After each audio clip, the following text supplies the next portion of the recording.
आज हवेली में रौनक थी। ढोलनगारों की आवाज, रंगीन चुनरियां और खुशियों की चकाचौंध के बीच हर कोई सगाई की तैयारियों में डूबा हुआ था। लेकिन इसी शोर शराबे के बीच कुछ दिल ऐसे भी थे जिनमें बेचैनी थी। दादी अपने पुराने किस्सों और गोदने की बातों में उलझी हुई थीं। वो कह रही थीं कि सपनों में दिखने वाले निशान यूं ही नहीं आते, उनका मतलब होता है। पर कोई उनकी बातों को गंभीरता से नहीं ले रहा था।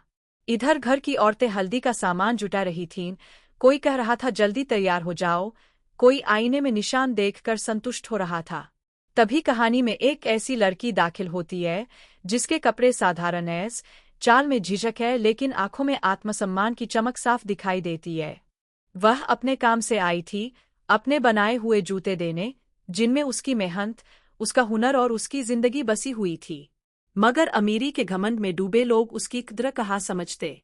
बड़े ठिकाने की मालकिन तिरस्कार भरी नजर से जूतों को देखती है और कहती है कि उनके घर की बहू 50,000 से कम के जूते पहनती ही नहीं, और ये 1,000-2,000 के जूते उनकी शान के लायक नहीं है।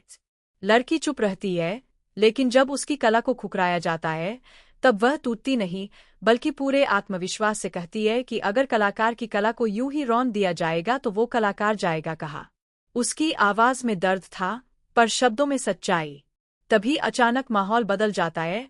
शोर मचता है कि सगाई का खास तोहफा टूट गया है, वो तोहफा जिस पर बन्ना बन्नी का नाम लिखा था। उंगलियां सीधे उसी गरीब लड़की की तरफ उठती है। उसे चोर कह दिया जाता है। कहा जाता है कि गरीब लोग भूखे पेट सो सकते हैं लेकिन चोरी नहीं करते। यह बात कहकर भी उस पर चोरी का इल्जाम लगा दिया जाता है। लोग कहते हैं कि उसके पल्लू में चोरी का सामान छुपा है, और सबके सामने उसे अपमानित किया जाता है। लड़की कांप रही है, उसकी आंखें भर आई है, लेकिन फिर भी वह कहती है कि वह गरीब है, लाचार है, मगर लालची नहीं। जब पल्लू खोला जाता है तो उसमें चोरी का नहीं बल्कि घेवर निकलता है, वही घेवर जो वह बेचने आई थी ताकि अपने घर का खर्च चला सके।